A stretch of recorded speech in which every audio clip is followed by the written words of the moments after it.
Bonjour à tous et bienvenue dans cette nouvelle vidéo. Alors aujourd'hui je vais analyser les dividendes aristocrates françaises.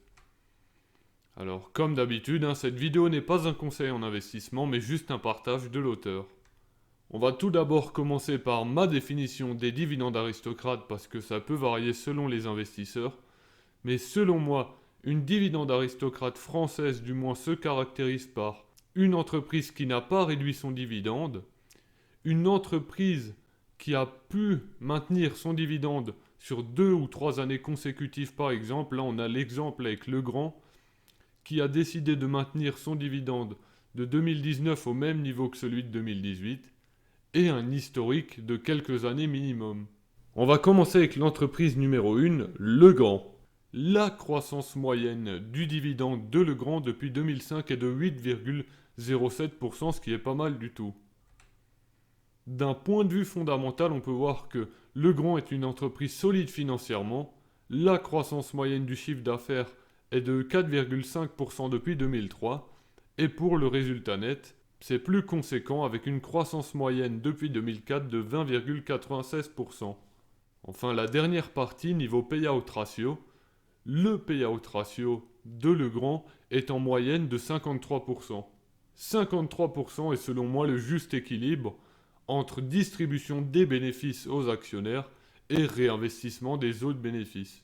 On va passer avec l'entreprise numéro 2, donc l'entreprise numéro 2 qui est Pharmaguest Interactive, avec une croissance moyenne du dividende depuis le 2002 de 9,83%.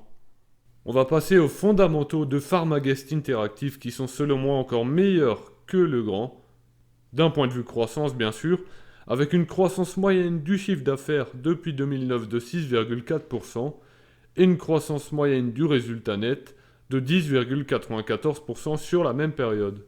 Pour le payout ratio, on a un payout ratio de 48% sur l'ensemble des années de 2011 à 2020, ce qui est à nouveau selon moi le juste milieu.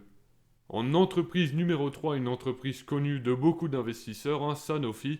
Sanofi qui a une croissance moyenne du dividende depuis 1999 de 11,03%, même si on peut voir sur le graphique à l'écran que cette croissance a tendance à diminuer au fil des années. Sanofi est aussi une entreprise solide financièrement, avec une croissance moyenne du chiffre d'affaires de 8,95% depuis 2001, même si cette croissance a été très forte de 2001 à 2005, alors que bien sûr les niveaux de croissance actuels sont plus faibles. Pour le résultat net, on a une croissance moyenne de 10,8%, même si cette croissance moyenne est faussée simplement par la plus-value de Sanofi sur Regeneron sur l'année 2020, que vous pouvez voir à l'écran sur le graphique, un gros pic en 2020. D'un point de vue payout ratio, on a un payout ratio moyen à 72% pour Sanofi. 72%, ce qui est quand même plus important que les 50% que je préconise quand on veut se lancer dans une stratégie à dividende. Mais selon moi, le dividende pour Sanofi est l'une des réelles raisons d'un achat sur l'entreprise. On va maintenant passer à l'entreprise numéro 4 avec la fameuse Air Liquide.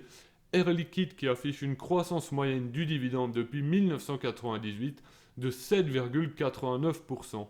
Et je tenais aussi à préciser qu'en plus du dividende, Air Liquide offre une action gratuite pour 10 détenus tous les 2 ans de détention. Pour les fondamentaux, Air Liquide est connu pour sa solidité avec une croissance moyenne du chiffre d'affaires de 5,65% depuis 1995 et une croissance moyenne du résultat net de 7,13% sur la même période. D'un point de vue payout ratio, j'ai que pris le payout ratio pour les 3 dernières années, car c'était assez difficile de chercher de l'historique à cause des splits qui sont liés aux distributions d'actions gratuites. Donc on a un payout ratio moyen de 56%, ce qui est ce que je préconise à titre personnel. En entreprise numéro 5, mon action à dividende préférée, L'Oréal. Donc L'Oréal qui a une croissance moyenne du dividende depuis 1990 de 12,29%. D'un point de vue fondamental, c'est à nouveau excellent, avec une croissance moyenne du chiffre d'affaires de 5,98% et une croissance moyenne du résultat net de 8,85%. Pour le payout ratio, on a un payout ratio moyen de 47%, ce qui est à nouveau ce que je préconise. Et on peut voir juste la très grande hausse du bénéfice par action pour l'année 2014, qui s'explique par la plus-value de 2,1 milliards d'euros de L'Oréal sur la vente de Galderma. En sixième entreprise, on va retrouver Hermès. Hermès qui affiche une croissance moyenne du dividende depuis 1998 de 14,55%. Et aussi pour ceux qui se demandent, la grosse hausse du dividende en 2011 et en 2017 est tout simplement due à des versements de dividendes exceptionnels. Les fondamentaux d'Hermès sont reliés à ceux du luxe, avec une croissance moyenne du chiffre d'affaires de 9,67% depuis 2004 et une croissance moyenne du résultat net de 11,61% sur la même période. Le payout ratio moyen de Hermès sur la période 2011 à 2020 est de 48%, ce qui est à nouveau très correct.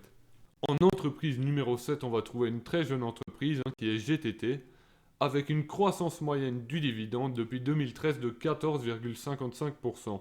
D'un point de vue fondamental, on a une croissance moyenne du chiffre d'affaires depuis 2011 de 21,68%, même si ce chiffre d'affaires a stagné de 2013 jusqu'à 2018 environ, et une croissance moyenne du résultat net sur la même période de 5,3%.